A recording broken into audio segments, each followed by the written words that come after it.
خبره دا ده چې یو زنانه ده واده سوه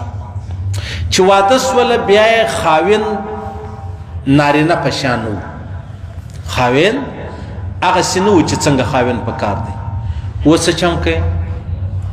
اوس څه چم کوي دا زنانه به در مرګه د خدمت کوي نه نه نه خدمت به نه کوي دا نه ده چې مولوي صاحب نکاح وتړله مهر معلوم دی به دعا وسوله ښځه راله کور ته نه نه نه نه نه په اسلام کې و دا ځوان ته و دې خاوند ته یو کال ټیم ورکول کېږي ورڅخه خپل علاج وکړه که په یوه کال کې د خاوند علاج وکړي دی جوړ سو ښځه مطمئنه سوله ښځې اقرار وکړي چې و سړی سو بیا چې وسلو بیا خبره خلاصه سوله و ښځه حق نه لري چې زه دا خاوند نه کوم او که چیرې یو کال بعد هم دا خاوند چې دی هغه نسو جوړ هغه بیمار و هغه ناجوړه و هغه پلانی و هغه پلانی و بیا به څه چم وکړي نو به موږ دې ځوان ته ووایو چې ځوانه دې ښځې ته طلاق ورکړه طلاق نه ورکوې یا نه ورکوم نو به شریعت څه چم وکړي شریعت ورته وایي اول به د دې ښځې 100 روپۍ مهر دی مهر به ورکړې ټوله ورده کوي اوس به راولاړ سي قاضي لره به ولاړ سي مسلمان قاضي مسلمان جج لره به ولاړ سي دا زنانه به خپله مسله ورته کښېږدي بیا به جج راولاړ سي قاضي راولاړ سي د ټسټونه به وکړي ډاکټران به راوغواړي که رښتیا هغسې و چې څنګه دې زنانې ویل بیا به څه چم وکړي بیا به قاضي راولاړ ته خپله جانبه به طلاق ورکړي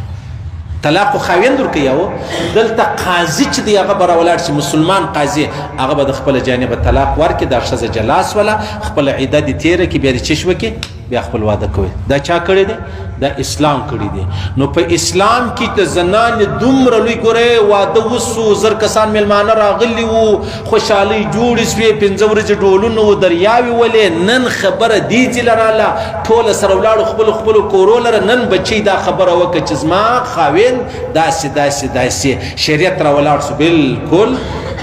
لور ته ویل خور ته ویل ستا عزت په موږ ورسېدی راسې لږ خاشه پوښتنه به وکړو خالي د زنانې خبره به هم نه منو ټیم به ورکړو دې ځوان ته چې کېدلی سي دا د یو دیواله رایله سوی دی در چت رایله سوی دی یو چا کوټې پکړی دی چا سیر پکړی دی چا جادو پکړی راسه ټیم به درکړو کال به ټیم درکړو پروا نه لري 2 کاله ټیم ورکړه 2 کاله تیر سو هم ته هغسې اوس به ورته وایي چې بس بالا نو نه اوس د دې ښځې عزت بنې لامه نه دا ښځه ستا د مور د پلار چش نه ده خادمه نه ده حق نور باندې لري صحیح سو د اسلام موږ ته دغه لاره راښولې ده یوه خبره مې دا درته وکړه چې چی شو سړی نامرده دی سړی نه دی زنانه پریشانه ده او زه د سره ژوند تېرول نه غواړم اوس خاوند طلاق نه ورکوي ستا پلار بېله ورکوي صحیح سو که د زما پلار اجازه نشته د نیکه